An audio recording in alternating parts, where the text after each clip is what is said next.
बिस्मिल्लाहिर्रहमानिर्रहीम। आज इमरान खान साहब ने फिर कौम को इत्मीनान में लिया, क्योंकि उनको बखबर ज़राए से पता चला है, और मैं भी 3-4 दिन से यही वीडियो बना रहा हूँ। उनको किसी टाइम भी गिरफ़्तार कर सकते हैं, क्योंकि उन्होंने कहा कि तोशा खाना और अपना साइफर और अलकादर यूनिवर्सिटी के तीनों केस जो है ना, ये इसीलिए जल्दी से चलाना चाहते हैं कि जाने से पहले ये मुझे गिरफ़्तार करना चाहते हैं। उन्होंने कहा कि साइफर के बारे में मैंने सबको इन्फॉर्म कर दिया है और सबको बता दिया था, और मैंने बाकायदा तौर पर 5 रुकनी कमेटी बनाई थी, जिसके सरबराह लेफ्टिनेंट जनरल तारक थे।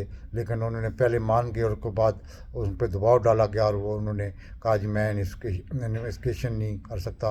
उन्होंने कहा कि फिर मैंने बाकायदा तौर पर चीफ जस्टिस ऑफ पाकिस्तान को बाकायदा एक ख़त लिखा कि आप इस मुल्क में और इस मुल्क की सॉलिडारिटी पे बहुत बड़ा हमला हुआ है कि एक मौजूदा प्राइम मिनिस्टर जो कि उस वक़्त था, उसको मतलब उतारने के लिए एक सेक्रेटरी लेवल के बंदे ने कहा कि इमरान खान साहब को आदमतवाद के ज़रिए मतलब उतार दें, वरना इसके नताइज होंगे। तो उन्होंने कहा कि फिर मैंने ये कौमी असम्बली में भेजा। उसके बाद आपको पता है कि कासिम सूरी ने बाकायदा तौर पर जब ये देखा तो उसने मतलब कौमी असम्बली को डिज़ाल्व कर दिया था। उसके बाद ये कौमी असम्बली का केस जो है वो सुप्रीम कोर्ट में चला गया, लेकिन सुप्रीम कोर्ट ने भी उस को सैफर को देखने के बजाय उन्होंने मतलब कि कोई इस पर कार्रवाई नहीं की। और उसके बाद आपको पता है कि काफ़ी अरसे के बाद अब इनको याद आया है और इन्होंने ख़ुद अपने आप पाँव पे कुल्हाड़ी मार दी है। इसमें मतलब कि ज़िम्मेदार जो हैं आर्मी का साबका चीफ बाजवा, शहबाज शरीफ, नवाज शरीफ और आसिफ ज़रदारी हैं। और दूसरी तरफ उन्होंने कहा कि तोशा खाना केस जो है वो जिस तरह चल रहा है, जिस तरह चलाने के लिए क्या कुछ किया जा रहा है, वो भी आपके सामने। तीसरा उन्होंने कहा कि अलकादर यूनिवर्सिटी जो को मैंने बनाने का मकसद ये था कि सीरत नबी सल्लल्लाहु अलैहि वसल्लम के से लोगों को आगाह किया जाए, बच्चे जो जनरेशन है उनको बाकायदा तो बताया जाए हज़रत मोहम्मद मुस्तफ़ा सल्लल्लाहु अलैहि वसल्लम की सीरत कैसी थी। तो ये भी मतलब कि मुझे इसमें एक आने का भी फ़ायदा नहीं, बल्कि ये फलाई यूनिवर्सिटी थी। लेकिन यह है कि अब इन्होंने जिस तरह की सूरत हाल बना दी है, FIA और पुलिस से ये इन्वेस्टिगेशन करवाना चाहते हैं साइफर की, जो कि मतलब कि गैर जमानताना होगी।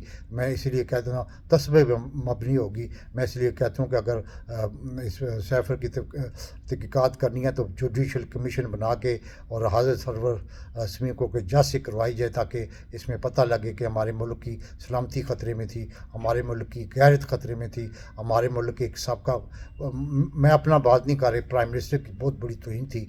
लेकिन यह है कि वो उसको दबा दिया गया, क्योंकि पाकिस्तान में एक ही मतलब के बंदा है जिसके पास पावर थी, उसका नाम था बाजवा, और बाजवा ने जो फिक्र गोल खिलाए वो सब आपके सामने हैं। उन्होंने कहा कि अभी जो अलकादर यूनिवर्सिटी है उसके बारे में भी आपको पता है कि अगर इसको सही इन्वेस्टिगेशन किया जाए तो उसमें नवाज शरीफ फैमिली और मतलब कि मलिक रियाज फंसता है। मेरा तो लेना देना ही नहीं है। मेरा तो मेरे पैसा जो आया था 198 मिलियन, उसमें से मुझे क्या फ़ायदा हुआ? वो तो ऑलरेडी पड़ा हुआ है सुप्रीम कोर्ट ऑफ पाकिस्तान के अकाउंट में। इसमें मैंने क्या मतलब कि करप्शन की है, इसमें मैंने क्या कोई गैर कानूनी काम किया है? लेकिन यह है कि इन लोगों ने अपने मतलब के इन्वेस्टिगेशन उठाए हुए हैं जो कि गैर जानबदार हैं। उन्होंने मतलब कि लाजमी बात है मुझे गिरफ़्तार करना है। उन्होंने कहा कि अगर गिरफ़्तार करना है तो नवाज शरीफ की फैमिली को किया जाए, जिन्होंने 18 मिलियन यानी कि 18 अरब रुपये का मतलब कि अरब रुपये के मलिक रियाज को पैसे दे के तो ख़रीदा गया।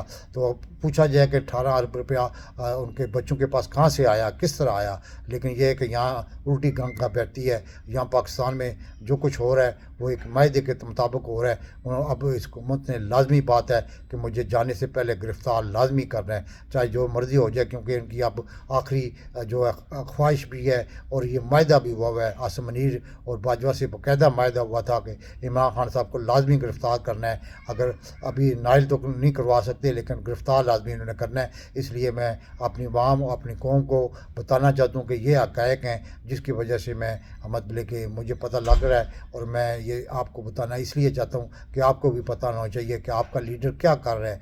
आपका लीडर जो है इस मुल्क के लिए क्या करता रहा है। आपका लीडर इस मुल्क को مطلب کہ ابھی تک آپ کے حقوق کے لیے ڈٹا ہوا ہے، اور جو ملک کے صورتحال ہے آپ کو سب کو پتہ ہے کہ مطلب کہ مہنگائی کس طرح جاری ہے، بے روزگاری کس طرح جاری ہے، ملک کی تجارت کس طرح بند ہو چکی ہے، ملک میں اکانومی کا پیا رک چکا ہے، لیکن یہ ہے کہ انہوں نے مجھے گرفتار کرنا ہے کیونکہ ان کا کوئی مقصد نہیں ہے، ان کا مقصد یہی ہے کہ جو مسلسل مافیا کے سردار نواز شریف سے وعدہ کیا ہوا ہے وہ نبھانا ہے، اور باقی جہاں تک تعلق ہے مطلب کہ میرے کارکنوں کے اور میرے لیڈروں پہ جس طرح کے مقدمات ہے، جس طرح کے مطلب کہ تشدد کیا جا رہا ہے، بزنس بند کیے جا رہے ہیں، ان کی گاڑیاں تک کو اٹھا کے لے جا رہے ہیں، تو یہ تو کھلی گنڈا گردی، بدماشی اور ایک بندے کا رول اس ملک میں چل رہا ہے، نہ سپریم کورٹ ہے، نہ ہائی کورٹ ہے، نہ ڈسٹرکٹ کورٹس ہے، جس طرح توشہ خانہ کا جج جس طرح میرا مقدمہ چلا رہا ہے وہ بھی دنیا دیکھ رہی ہے کہ اس کو مطلب 100 کی سپیڈ پہ لے گیا ہے، اور جس طرح القادر یونیورسٹی کا مقدمہ چل رہا ہے وہ بھی آپ کے سامنے ہے کہ نیب کے چیئرمین اگر مطلب کو چاہیے تو وہ پہلے انویسٹیگیٹ کرے کہ 18 ارب روپیہ جو کہ مطلب کہ نواز شریف کے بیٹوں نے خریدی تھی وہ جائیداد، وہ 18 روپیہ ان سے کہاں سے آیا تھا، لیکن یہی تو بات ہے کہ اس ملک میں کوئی قانون نہیں، کوئی قاعدہ نہیں، جنگل کا قانون ہے۔ اللہ تعالیٰ پاکستان کا امین ناصر ہے۔ پاکستان زندہ باد۔